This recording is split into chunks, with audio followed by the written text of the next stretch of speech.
This is the Hummingbird Garden 3D embossing folder with coordinating dies as well as coordinating stencil set. So you could use the embossing folder all on its own as well as the die cuts with the embossing folder. You can also use the stencil set for coloring in all of those layers. I like to do my embossing first. So I have a piece of 5.5 inches by 8.5 inch cardstock, and I emboss that background before I stencil that whole background.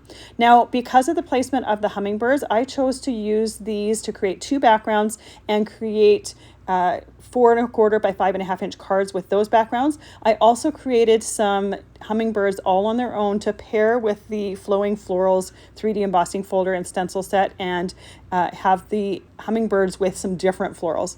So I use a sticky mat to hold my stencil in place. I also use some painter's tape to create registration marks on that sticky mat just to help line up the different layers of the stencils. The stencils are initially hard to line up because we have white on white with that embossed background, but as we create the pattern, it makes it a little bit easier. I'm using a combination of interference inks and distress inks. So we have some shimmer on those interference inks, and the distress inks just have that bright, clear color to them. Each layer adds a little bit more to the background pattern. So the first one just does the wings and the tail. The second one does the bodies as well as the base of the flowers. Then we have some head-on flowers with a combination of pink distress ink and purple interference ink, and these like trumpet style flowers with the same color combo. Now you could really get creative with your color combos for these. I chose to do pink flowers with this one, and I created the same background where I did some orange flowers with some pink highlights so that we have a little bit of more contrast between the hummingbirds and the florals. These create such gorgeous backgrounds, and because they're so large, you could even use them to create some home decor with them if you wanted, or use it for like a mixed media background, that sort of thing. Here is the first background that I created with those gorgeous florals in the back with the interference inks on the hummingbirds, and then here's the one with the orange flowers. So quite a little bit of difference with those different color combos, and again, you can get really creative. You can even change up the colors of the hummingbirds.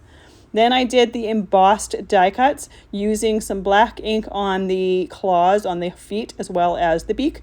Then use the same interference inks on the bodies of the hummingbirds as well as the wings and the tail. I like the interference inks because it adds that beautiful shimmer that hummingbirds tend to have. Here is the finished cards with them. I did two A2 cards with just the hummingbird backgrounds. I did one horizontal like this, the other one I did as a vertical card, and then I did a 5x7 card using that Flowy Florals background with those two individual hummingbirds that were embossed and stenciled. Beautiful collection, beautiful embossing folder and stencil set, perfect for many different uses.